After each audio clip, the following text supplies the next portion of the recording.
Farmer chief justice DY Chandrachud साहब को उनके घर से निकालने के लिए रिक्वेस्ट किया है सुप्रीम कोर्ट ने सेंट्रल गवर्नमेंट से।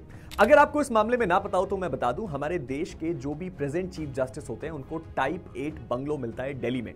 ये एक हाईली सिक्योर्ड बंगलो होता है जो केवल और केवल प्रेजेंट चीफ जस्टिस को दिया जाता है। अब इसी सिचुएशन में नवंबर 2024 में डीवाई चंद्रचूड़ साहब रिटायर हुए और लॉ ये कहता है कि जब कभी भी कोई चीफ जस्टिस रिटायर होगा तो उसको एक दूसरा बंगला दिया जाता है जो कि टाइप 7 कैटेगरी का होता है, यानी कि एक लेवल कम, लेकिन उस बंगलो में वो 6 महीने रह सकते हैं बिना किसी रेंट को दिए और इस सिचुएशन में वो अपने एकोमोडेशन को ढूंढ सकते हैं। लेकिन ये वाला बंगला उनको तुरंत खाली करना होता है अगले चीफ जस्टिस के लिए।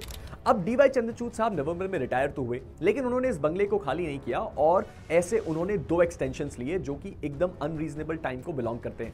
अब इस सिचुएशन में चीफ जस्टिस खन्ना ने उनको एक्सटेंशन दिया और जस्टिस बीआर गवई ने भी एक एक्सटेंशन दिया, लेकिन फाइनली जुलाई 2025 में सुप्रीम कोर्ट के एडमिनिस्ट्रेशन ने मिनिस्ट्री से इस बात की रिक्वेस्ट करी कि ये घर उनसे खाली करवाया जाए क्योंकि वो इस घर को खाली नहीं कर रहे हैं। इंडिया के इतिहास में पहली बार ऐसा हुआ है कि सुप्रीम कोर्ट ने खुद एक फॉर्मर चीफ जस्टिस को घर से निकालने की फॉर्मल रिक्वेस्ट करी है सेंट्रल गवर्नमेंट से। लेकिन चीफ जस्टिस डीवाई चंद्रचूड़ साहब ने इस बारे में क्या कहा?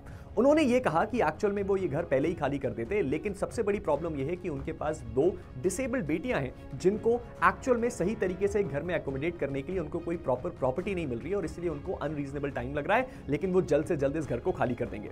आपको इस मामले में क्या लगता है? नीचे कमेंट सेक्शन में जरूर बताइएगा।